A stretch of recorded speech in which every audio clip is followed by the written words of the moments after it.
This is Jewish intermarriage in the modern American context, EDUC 641. I began my thinking about Jewish intermarriage and interfaith families before starting this course was really something where I didn't know the history. And I saw interfaith marriage as something of a new challenge, whether it be in the 70s or 80s, but not something that started as far back as when Jews began to come to the United States.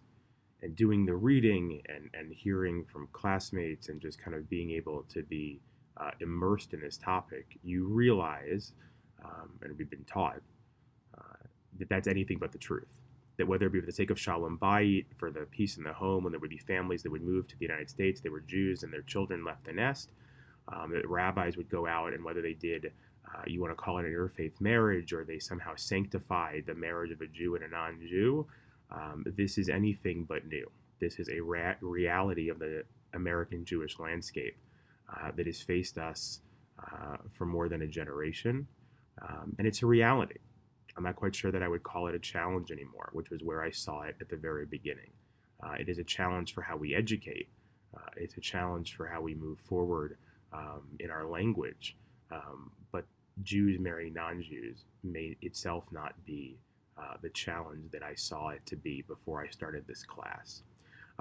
The other thing was the fact that I saw interfaith families as an opportunity, but yet didn't know how to speak their language. This is a group that in so many ways could see me as a hypocrite because of the mere fact that I cannot do an interfaith marriage. I can love them from the moment they're born to the moment they're before they get married, and I can love them the moment after they get married until the day they die, and I can even marry them or bury them together,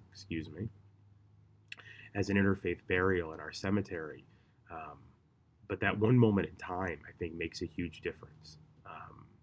And so if there's an unequivocal amount of love for that family, this would be something that I think we should be able to do. And lastly, when signing up for the program, and specifically, of course, for this class, I saw myself in some ways as a passive observer of what was going on. Because I didn't know how to speak the language of when it came to engagement of interfaith families. By default, you'd be a mensch, but that's about the best I could do.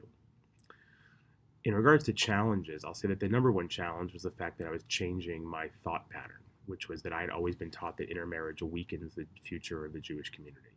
And what I've come to realize is that it is anything but the case. And so I would say that was the most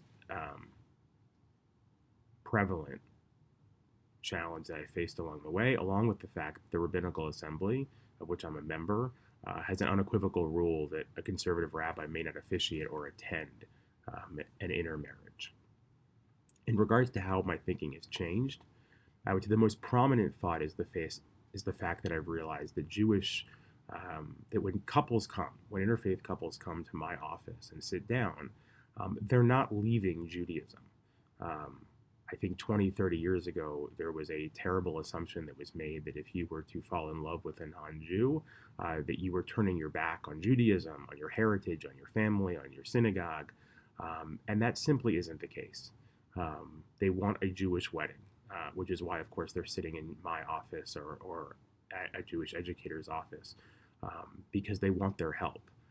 They don't want to be pushed aside, right? They want Judaism in their lives. And for us at that moment to kind of turn our backs and to say no, well, we have the autonomy to do that, I don't believe is the right decision. And so I think that's mostly where my thinking has changed, is the fact that this isn't a statement that they're making about Klal Yisrael, about the greater or the macro state of Judaism. They fell in love with someone. And they want us to respect that choice and be able to help guide them. No different than two Jews falling in love and being able to guide them as well. And I think we owe that to them. And that's, by the way, why they're so hurt when we refuse to do it, is because they authentically care. In regards to kind of other thoughts, I would say that this class is something that I would see as being required for all Jewish communal professionals, specifically for rabbis, as it reframes the challenge of interfaith marriage and relationships into an opportunity for how we can strengthen the future of American Judaism. I care about Jews from the moment they're born to the moment they die, from cradle to grave. And that extends to all Jews, regardless of their specific decisions. So we need to be able to be educated to the best of our ability in how we speak to those families and come and answer their needs. So it's been a true pleasure, this class, and I've learned a great deal about interfaith family engagement.